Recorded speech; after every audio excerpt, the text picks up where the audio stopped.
So good morning and welcome, everyone. I'm Catherine Wilhelm, Executive Director of the U.S. Asia Law Institute.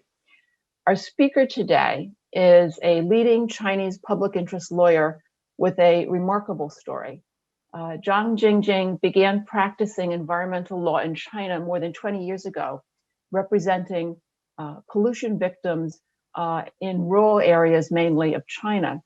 But since 2015, she has become a global public interest lawyer working on behalf of pollution victims in Latin America and Africa as they try to cope with the polluting impacts of overseas operations of Chinese multinational companies, particularly resource extraction and hydroelectric projects. So those of you who have looked at the links that we posted on our website to readings about Zhang Jingjing's work will have seen the fun fact that after she won a major case in China in the early 2000s, foreign media started calling her the Erin Brockovich of China, which I guess is probably a nickname that will follow her for the rest of her life. After about a decade of bringing litigation in Chinese courts, Jingjing left the Chinese NGO where she had been working. She went to Yale for a year as a Yale World Fellow, worked for several international NGOs. And then, as I said, in 2015, she made this important shift to focusing on China's global environmental footprint and whether Chinese companies could be held accountable for their behavior overseas.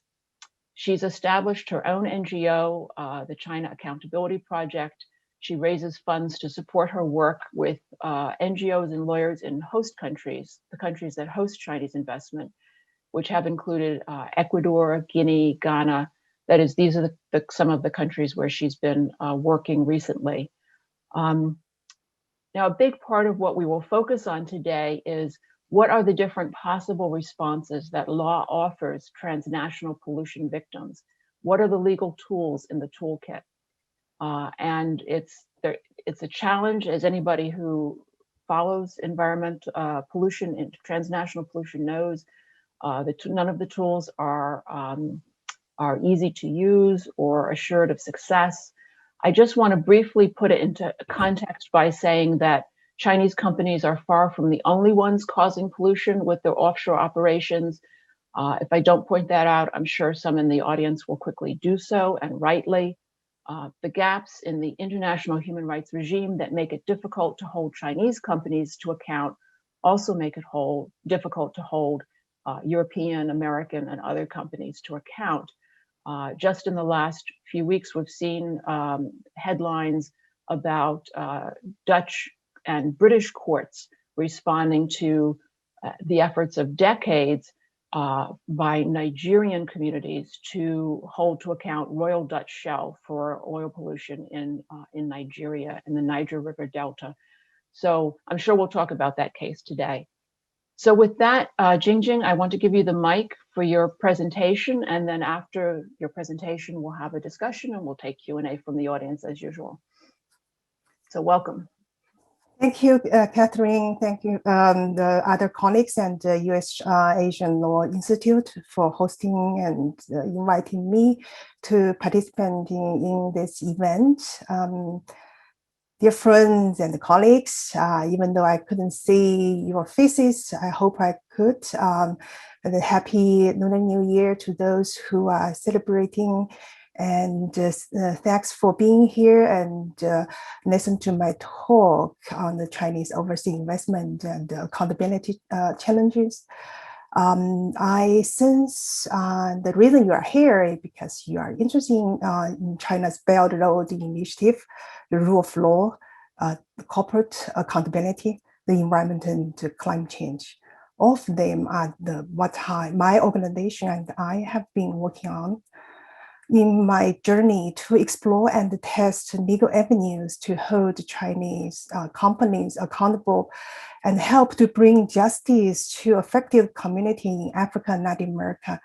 There are much more practical and professional challenges than my early work as an environmental litigator in China. However, I have learned a lot from my fellow lawyers and NGO friends in those countries, and I expanded my horizon and learned more legal and advocacy tools for holding company accountable. I sense that is my mission. And I also had some memorable moments which I would like to share with you. I also hope you can help me find answers and solutions to some questions I would like raise today. Unlike most speakers at the webinar hosted by the Institute, I won't give you a scholarly and academic talk.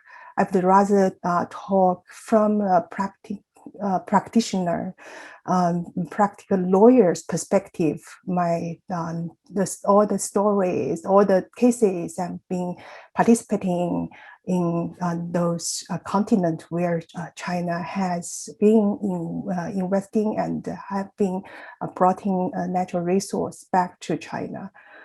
And I would like to share my screen so you can see my talk. The subject is Chinese overseas investment and environment accountability. And I added a subtitle, Green and Clean. Is a mission impossible or is a commitment by China? So this is a question, bigger question, and I will need my those cases to answer this question.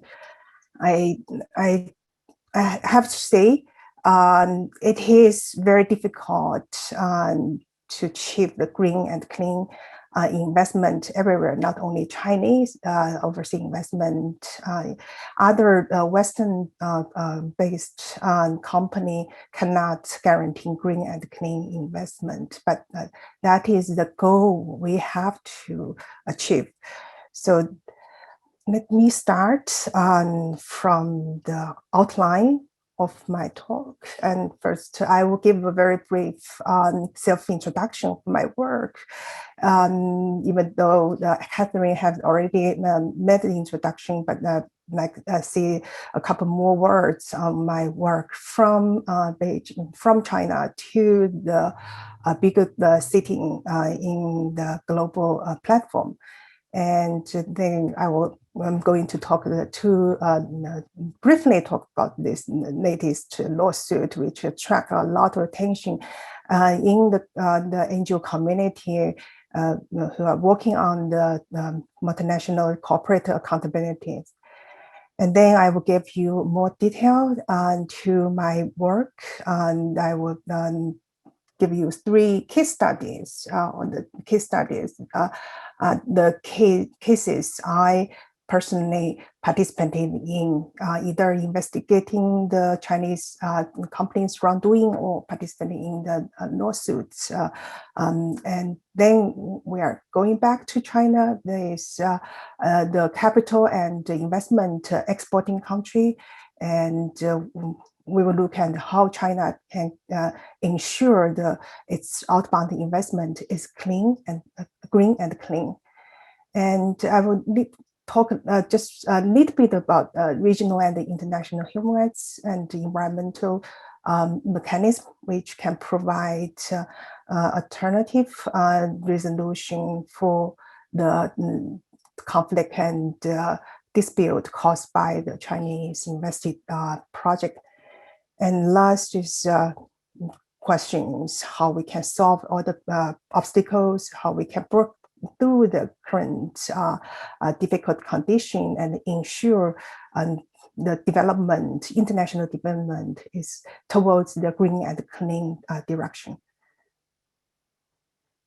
So I will start this very short self introduction from national to transnational environmental accountability that can summarize my journey in the past 20 years. And if you look at these 2 pictures, the first one was taken in 2003 Well, I was a lawyer for the Center for Legal Assistance to Pollution Victims with a collaborative based in Beijing. It's China's first environment law organization, environment legal clinic, and China University for Politics Science and Law, where I pursued my first master.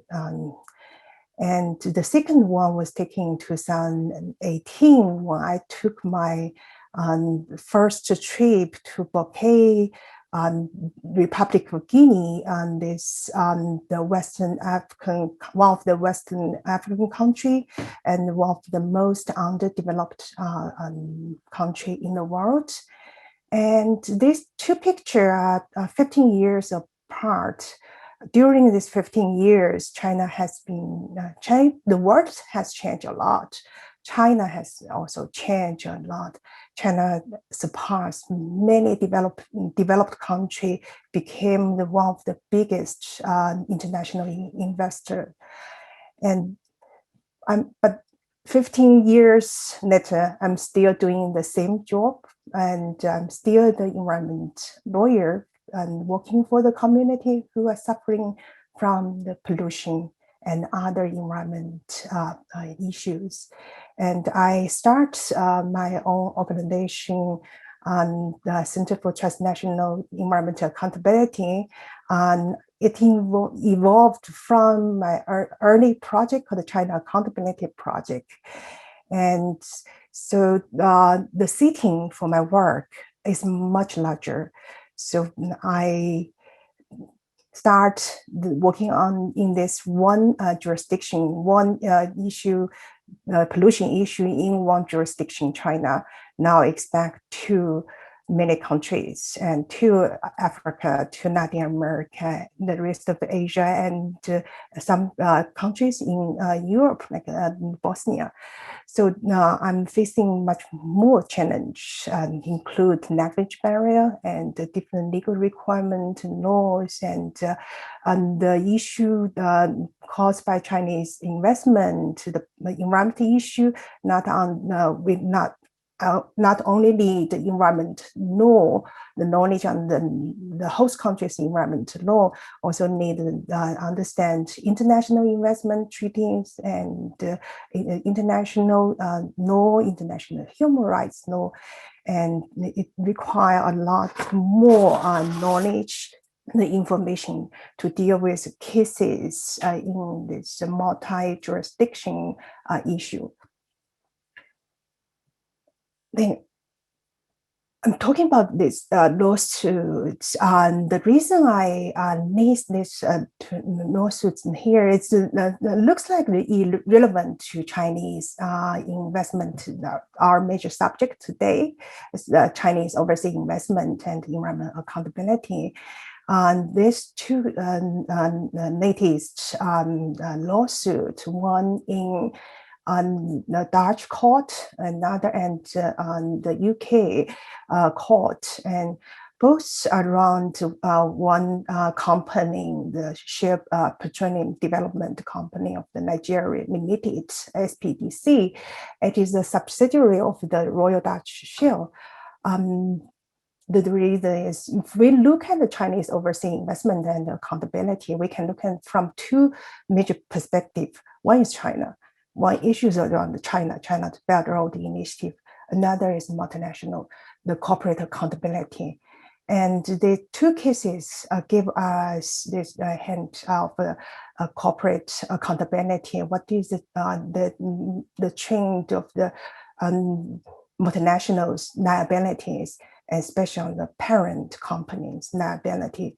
I'm so inspired by the two cases, inspired by the effort made by the NGOs and the lawyers in Netherlands, in UK. I have visited the law firm Lee Day, which is a leading private human rights law firm in UK, and it has done a lot of amazing litigation in UK to hold UK-based multinationals accountable for their wrongdoings beyond UK's territory. Many cases happened in Africa, and I had the same case. I will introduce that case later in later slides. And I'm so inspired to see in this court ruling issued by the Supreme Court of the UK that corporate global policy frameworks and public commitment by multinational parent company can give rise to a liability of environment and human rights abuse. So that it's very promising rulings. And so imagine Chinese company, China's state-owned oil company, CNPC, China National Petroleum Group, made the same oil spill in other country. Can we file a similar case in China? And using this same reasoning and argue CNPC headquarters, the parent company in Beijing, should be hold the liability for CNPC's subsidiary in Nigeria.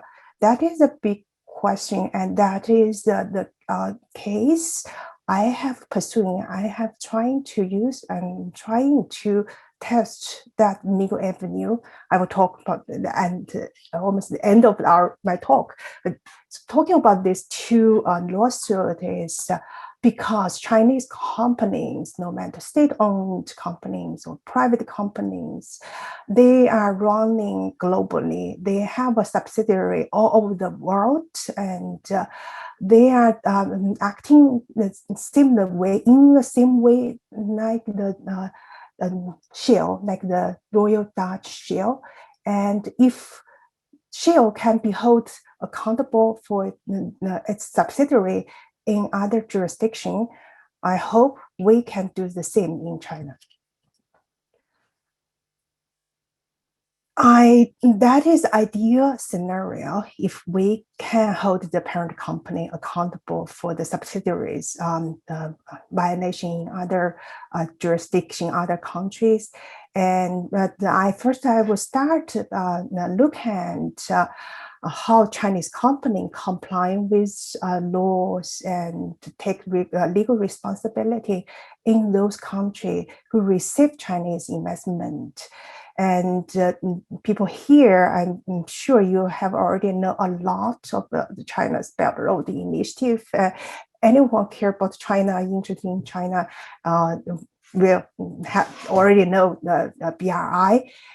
And so the Chinese overseas investment actually much earlier than the China's Belt Road Initiative was raised or in 2013.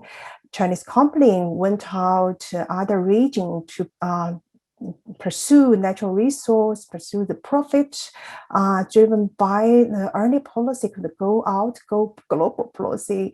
That was the policy was announced in the year of the 2000, so it's much earlier.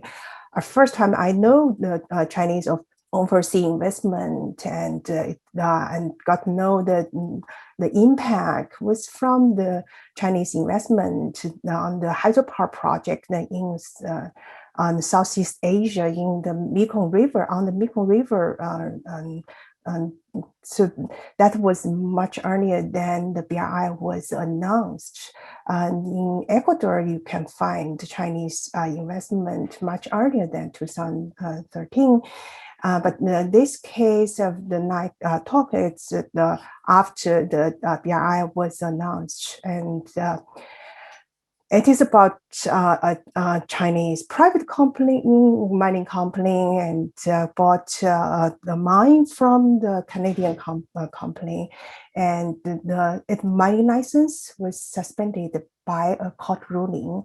And I was attending the picture showing I was presenting my amicus brief to a panel of the judge and at a appellate court in Cuenca, Ecuador, in the highland of the Ecuador.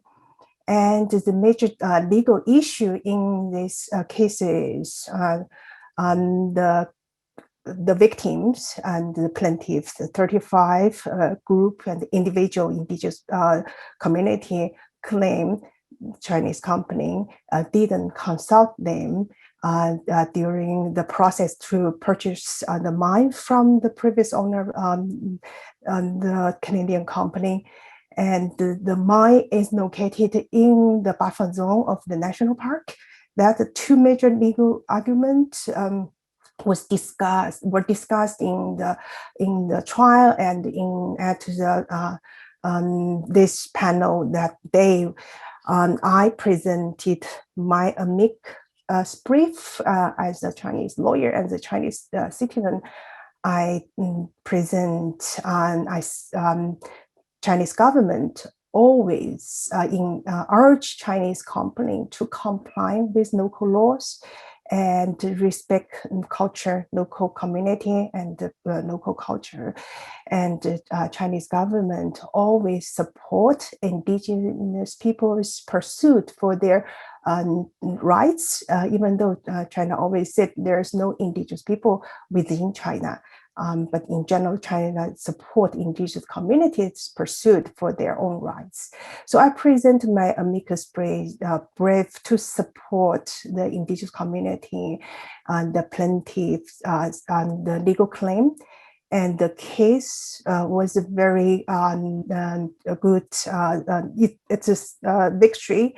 And the court accept maintain the trial court's decision and suspend the mining license to the Chinese mining company. So since August 2018, Chinese company won't able to enter the mining site and they won't be able to pursue any extractive actions in the mining site.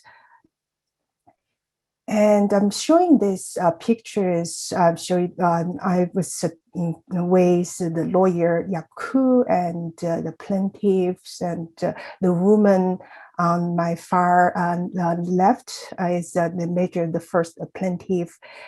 And since this case, the big victory in Cuenca in this Azua province, and later the lawyer Yaku became the governor of this province, and he became a very well-known activist for the indigenous people's rights. He himself is indigenous among the indigenous people community, and now he is one of the potential candidates in this ongoing election in Ecuador.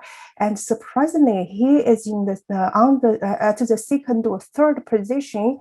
And he won a lot of almost 19 to 20% of the votes, and there will be a runoff election in April. I certainly hope he wins the election. And some people say Yaku represented the new left of the Ecuador. He's not the new left. He's representing this very authentic indigenous people thinking in Ecuador, representing the trend of the future development, green and concerning the indigenous people's rights of nature to the nature. So that is a winning case, and I'm very lucky to have this opportunity to participate in this very important, small but important cases in Ecuador. Ecuador has been struggling from the extractive industry, from run by a Western company for years, and there's a famous case, Ecuador versus Chevron case, and studied environmental law, know that case, and I hope Ecuador can find its right direction and develop its own economy without sacrifice its natural resource and indigenous people's rights. I'm very happy to contribute to that process. The next case, so we're traveling from the Ecuador, the Latin America, to West Africa, and the two countries, Ecuador and Sierra Leone, definitely have very different economic and legal background, and the two cases reflect the two different countries' rule of law condition and development requirement. I was in Sierra Leone earlier than my trip to Ecuador. It was 2017, and there, when I visited this site, run by a Chinese mining company. You already see the name here. It's got the Shandong Steel and Iron Group. It's a provincial-owned company. It's one of the 12 the biggest steel company in China. When I was that site, I was very shocked the similarity between this site and the sites I have handled many years ago in 2007 in Guangdong province. It's the same mining pollution case. And before I went there, there was a case, human rights case has brought to UK. And I was there to help the local community and my NGO partner to prepare the pollution case. So eventually there are 4 cases around this Chinese-owned mining sites. First, the criminal case is the community hired Lee Day, the law firm I mentioned earlier. The law firm represents community in Nigeria, and Lee Day lawyer represents this group of victims, file a case in London High Court, sued Tankolini Iron Ore Limited. It's a subsidiary of the African Mineral Limited. African Mineral Limited is on the London Stock Exchange, and that gave the jurisdiction to this case. And the case, significance of this case is the British judge went to Freetown, Sierra Leone in 2018, host a hearing. And that is the first time for many years for a British judge to host a court hearing in other countries. But unfortunately, that case was dismissed by the end of the 2018, and no plaintiffs got any compensation. But the case still at the appellate court. And follow that case, the local 3 villages include 1,500 villages together file 3 class action against the same company. And the reason I mentioned this case, the significance on the human rights due diligence. So when the criminal case was filed, Shandong Steel Group was not in the picture. It is the African Mineral wholly owned 100% of the share of this Tankolini Iron. But then the Shandong the group bought 50% of the share of the Iron Limited, And by that time, the human rights case has already been filed, has already ongoing in London, but Shandong Gantie bought the share anyway. So that raises issues. If you see this high risk investment and with a lot of a problem on the human rights performance, previous owner met human rights abusement, and do you still want to buy it just because the profit there, and you can make a huge amount of fortune, but there is a risk of the human rights violation, and that is a question the Chinese company should ask itself, but obviously it didn't. So they bought, and after a couple of years, an African mineral went to bankruptcy, and Chinese company became the only shareholder, and it inherit the lawsuit, human rights lawsuit in London, and became the defendant in that case. And it's also defendant in the 3 pollution class action suit. So that is a case in Sierra Leone, but the question is around the due diligence on the human rights. If Chinese company has done enough due diligence, I didn't see it did. And to say the Red River here, and it's very similar, like I had the case in Guangdong province in 2007, and so you say kids that relocated kids in their kitchen, they call the kitchen, it's just the outside the space for their cooking. That is a relocated village I visit.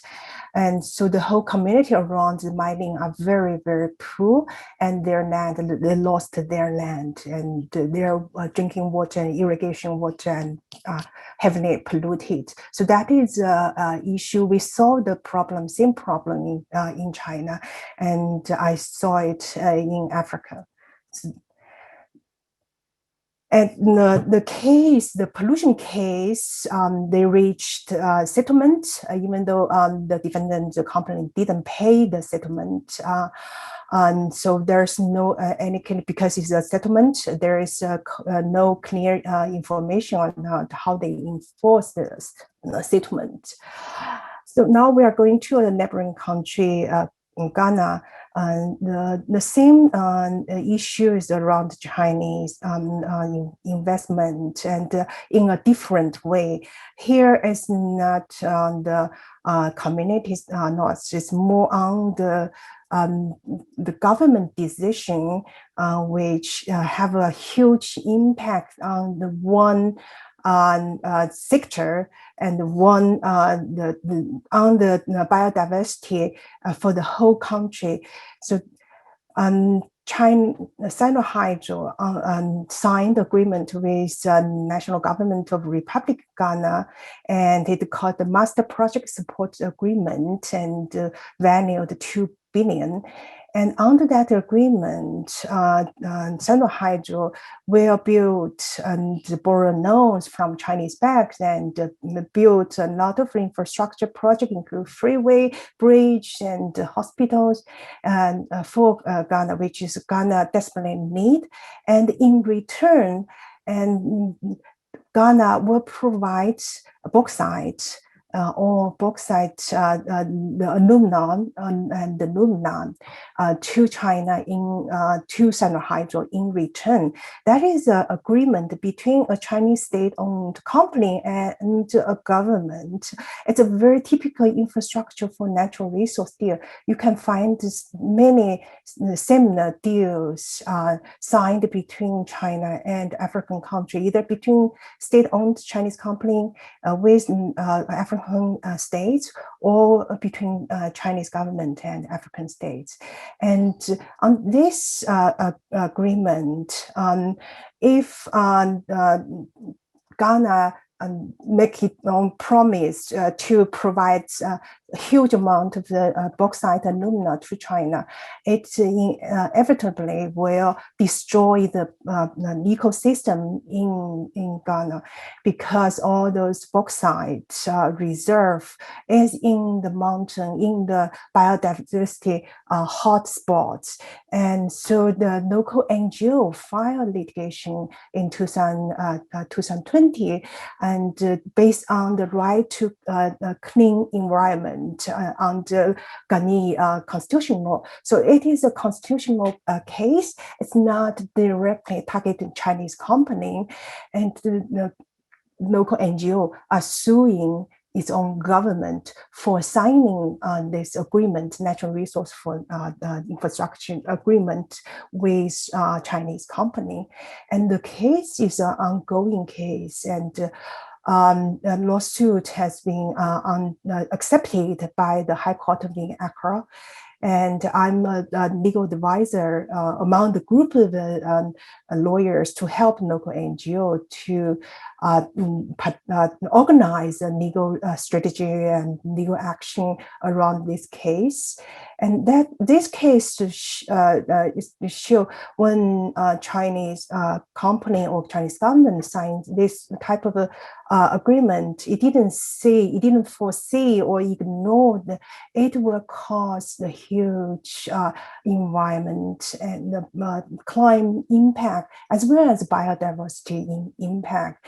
And local NGO are not willing to let its own government to implement this highly risky project. So they filed litigation. So the three cases reflect three very different legal strategy. You see the administrative litigation in Ecuador. You see the tort and human rights litigation in Sierra Leone, and you see this constitutional court suit in Ghana. And all those cases are related with Chinese investment in those countries. And so after the community exhausted their domestic remedies, they have a way to go further, to use their regional the mechanism, grievance mechanism. And you see in Africa and in Latin America, we all can, in both continents, we can find this regional mechanism. In Africa, from the ECOWAS, the Economic Community for West Africa, and to the African Court on the Human and the People's Rights, and to Latin America, you see there's the Inter-America Commission on the Human Rights and the Inter-American Court on the Human Rights. Those regional mechanisms provide additional legal avenue for communities and for NGOs, but it's not easy because most of those mechanisms require the exhaustive local domestic legal remedies. And there's another set of the regional mechanisms on the environment. Aarhus Convention is a European regional convention on the access to information, access to justice, and access to decision making on environmental matters. Escazú Convention is a similar convention for the Latin America. Both conventions provide certain grievance mechanisms for community to use, and I'm sure that we will find more cases in the future when the Escazú Convention went effective in April this year. But we didn't see the same regional mechanism in Asia. That is unfortunately. So now we are going back to China, and this is the capital, the investment exporting country. And some of you may have already read a lot about China's Belt Road Initiative. So today I won't talk about that BRI itself. I just want to talk about this, the governance, regulation, and accountability around the Chinese overseas investment. And as I said, the overseas investment is much earlier than the BRI was announced. So there's some regulation. You see many policies, and but if I tell you this shocking fact is we don't have laws. We don't have any laws made by the National People's Congress and by the State Council to regulate overseas investment. There are only very low-ranking ministerial level measures, and measures are regulation. They are laws, but they're quite low level. So you see then those government agencies, the MOFCOM, Ministry of Commerce, National Development Reform Commission, and the China International Cooperation Development Agency. Those three agencies name its measures and to regulate China's outbound investment and the foreign aid project. And those government agencies have a mandate to manage the outbound investment. The shocking fact is our Minister of the Ecology and the Environment does not have any mandate on the outbound investment. And even you may see a lot of policy announced by Minister of the Ecology and the Environment with other agencies and to promote green Belt Road Initiative. That's just policies. And Minister of the Ecology and the MEE does not have any power to manage or approve outbound investment. There is no such requirement for it to review screening China's outbound or foreign aid project. That is the fact many people don't know. So you see the measures I list here, and there are much more policies around the BRI, but all those measures they are laws, they are legal consequences. They are not many. They're just the measure I list the measure of them here. The most two important one is the administrative regulation on the overseas investment issued by MOFCOM in 2014, and the measures for administration of overseas investment and enterprise by NDRC. Those are two major measures, and which give the NDRC and the MOFCOM the power to review the outbound investment. And but surprisingly, we have a very relevant article in our criminal law, Article 164 is on bribery foreign government and for international organization crime. And so when we talk about green and clean BRI or green and clean outbound investment, most people think the clean means no harm on the environment, no harm on the climate. But there is another meaning, is zero corruption. That is what the president of the AIIB, Asian Infrastructure Industry Bank, Zhang Jingjing, said he wants to ensure AIIB is a green, clean, and lean development bank. And when he meant the clean is zero corruption. And if this Article 165 can be implemented, that would be a very powerful legal tool. But so far, I haven't seen any case. I haven't heard any cases by used by the Chinese prosecutor office to prosecute any Chinese company for their foreign business bribery.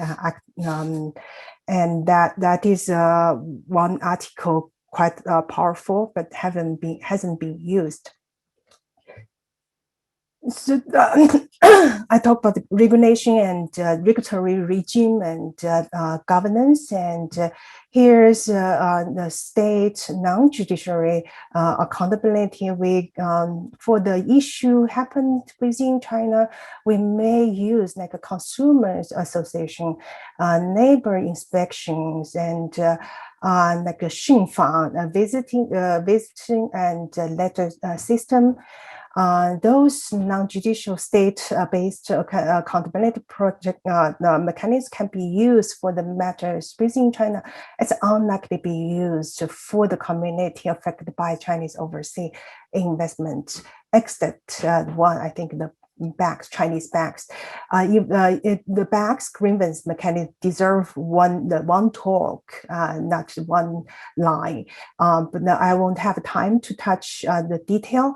But Chinese banks, especially the two major Chinese policy banks, China Development Bank and the China Export and Import Bank, the two policy banks are major major lenders in China's outbound investment.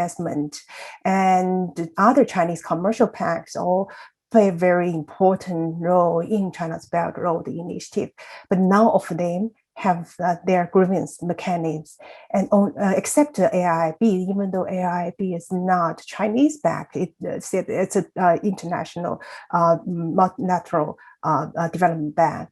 The Chinese bank, the grievance mechanism has been always the target or the subject and the hot issue to discuss, and banks can provide non-judicial accountability mechanism is much faster than the judicial accountability mechanism.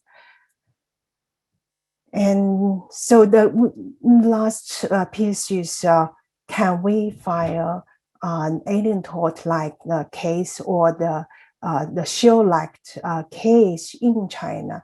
How we can ensure hold the Chinese company or Chinese government, because many Chinese companies who are running their business outside China are state-owned. How we can hold those players accountable? Can we ensure Chinese parent company be liable for their subsidiaries activities in other countries? It is a big question, and I have been searching the cases and try to find this legal avenue and find the right case to address this issue. And I'm so inspired by all my fellow American and British lawyers, European lawyers, their effort to hold the Western-based multinational parent company accountable in their home country. Can I do it? There's so many obstacles. The first is the jurisdiction, and it's hard to overcome this jurisdiction requirement. And there are many more legal challenge there, and as well as a political. Does China have a legal political will to accept a complaint from the community in other countries? And I don't see it's clear. And I can see China's attitude. It's in protecting and promoting human rights of the citizen. The host country bears the primary responsibility, have the power to deal with a violation. It shouldn't. And so that indicates China does not have such political will to accept complaints from the community in other countries caused by Chinese investment.